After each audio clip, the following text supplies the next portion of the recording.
Thank you, Coach Wright. The year that I graduated from college, Jim, I was at a summer track meet at Reading, and you remembered me because of the way I carried my arms. I remember when you were running in high school. That's Yeah. how old I am. And I told you I was going to start coaching then at Anderson. And you said, "Do you think you're going to make a career of it?" And I said, "Well, I hope so, if I'm any good at it." And I'll tell you what, you're one of the tops too, buddy. Let me tell you. Well, you took me into your office in that catacomb under the bleachers, and you said, "All these are my notes and my techniques, and you can have anything you want, and I'll answer any question you have. But if you don't learn how to do it your own way, it won't work."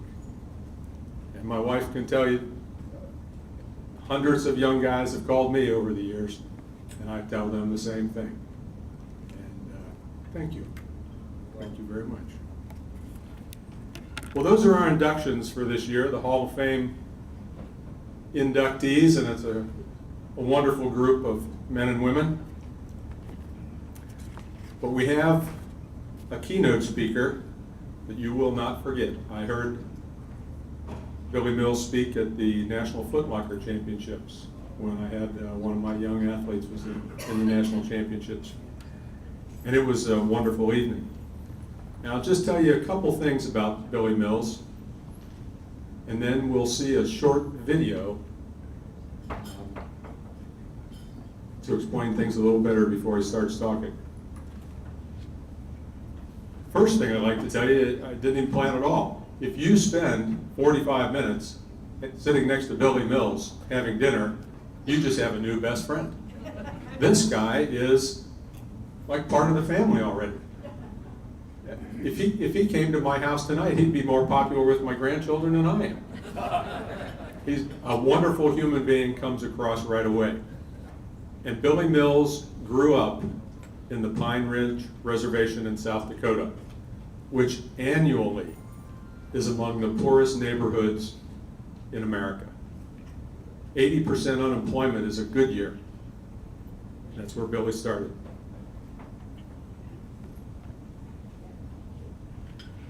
That's what he worked his way out of, through all the great qualities that these other folks have talked about. We all know Billy Mills was the Olympic champion at 10 kilometers, but here's a few other things you may not know. Runner's World magazine in 2002 said that Billy Mills' Olympic moment was the second greatest Olympic moment of the 20th century. The second greatest. I had to ask who was first, and I'm not going to tell you because you have to look it up, but I can't think of one greater.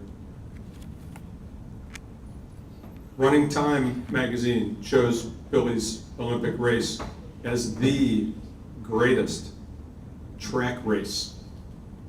The greatest track race of the 20th century. There are a lot of races. The 20th century athlete for the state of South Dakota. The whole century, Billy Mills. He's the only person from the Western Hemisphere, half the world, to win the 10K. A recent book by a former editor of Track and Field News is entitled The 100 Greatest Battles of Track and Field in the 20th Century. His is number one. If you've ever seen the video, you know why. But that's Billy Mills, the athlete. Here's some things maybe you do know, maybe you don't know. This is why he could be everybody's best friend. His own university, the people who know him the best, have given him 3 very distinguished awards. The School of Education gave Billy their highest award. Studied to be a history teacher, which I like that. He's in their Athletic Hall of Fame, of course. But the University of Kansas also gave him their Distinguished Service Citation, which is the highest award that the university gives to any of its alums. And these are the people who know him as a person the best. And here's a couple other stats. raising money for Native American charities. Billy Mills is over the $125 million mark. $125 million. That's more than most track coaches get paid.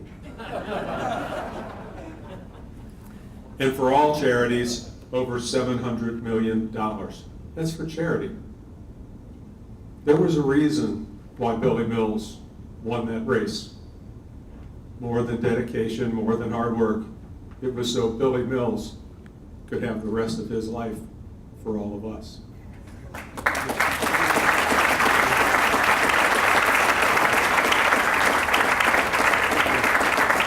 Thank you. Thank you.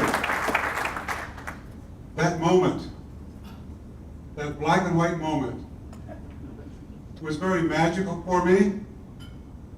I truly felt as if I had wings on my feet. I was told the moment was electrifying, that the world had just witnessed the greatest upset in Olympic history unfold. However, that's not what I took from sport. What I took from sport today could be considered three of the greatest lessons or three of the greatest challenges you and I face as human beings, not only in our country, but globally throughout the world. I took, for example, it's the journey, not the destination, that empowered me as an athlete. It was the close to 60,000 miles of running, not breaking the tape at the Olympic Games, that empowered me as an Olympian. It's the daily decisions we make in life, not just the talent we possess, that choreographs our destiny.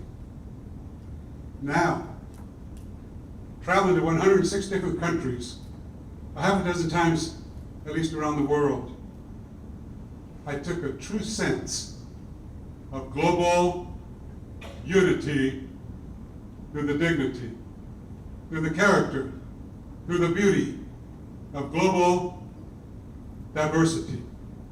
Unity through diversity. Not only the theme of the Olympic Games to me, far, far more important, the future of humankind. And if we're all honest with ourselves, we can reflect back to our current times just in America and how much further we have to go in this beautiful country of ours to achieve an ultimate of unity through diversity. Yet it's the future of humankind. I was 9 years old when I read my first Olympic book, and the book quoted the Greeks who said, Olympians are chosen by the gods. Now I liked that comment. I wanted to be chosen by the gods. Even if they were the Olympic gods, and it had absolutely nothing to do with the Olympic Games. My mother had just died. I was 8 years old when she died. I'm 9, mourning my mother's loss yet. Mourning my loss. And I thought if I was chosen by the gods, even if they were the Olympic gods, maybe I would be able to see my mother again. The book also quoted Socrates and some other philosophers, one of which said, with achievement comes honor. With honor comes responsibility. My father then took me to Native American storytelling, culture, tradition, spirituality, and said, we don't tell stories just to tell stories. We tell stories to teach lessons. And depending upon the level of responsibility, with accountability we assume on our life, there's a different lesson. There's a different consequence.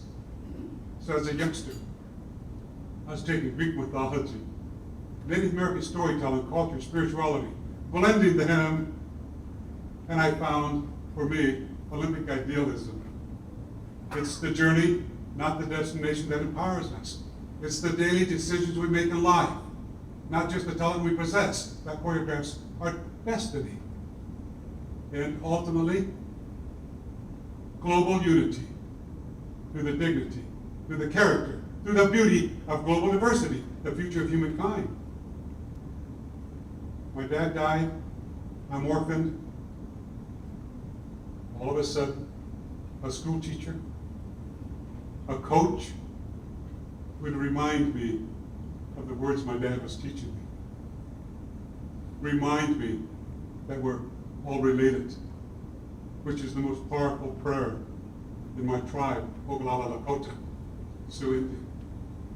And I realized the greatest challenge I faced as a young boy growing up in poverty, as a young Native American, the greatest challenge I faced was perceptions.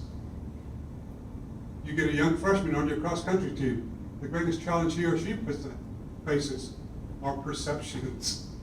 They have perceptions of the senior cross-country runner. They have perceptions of the junior. The coach has perceptions of the freshman, the sophomore.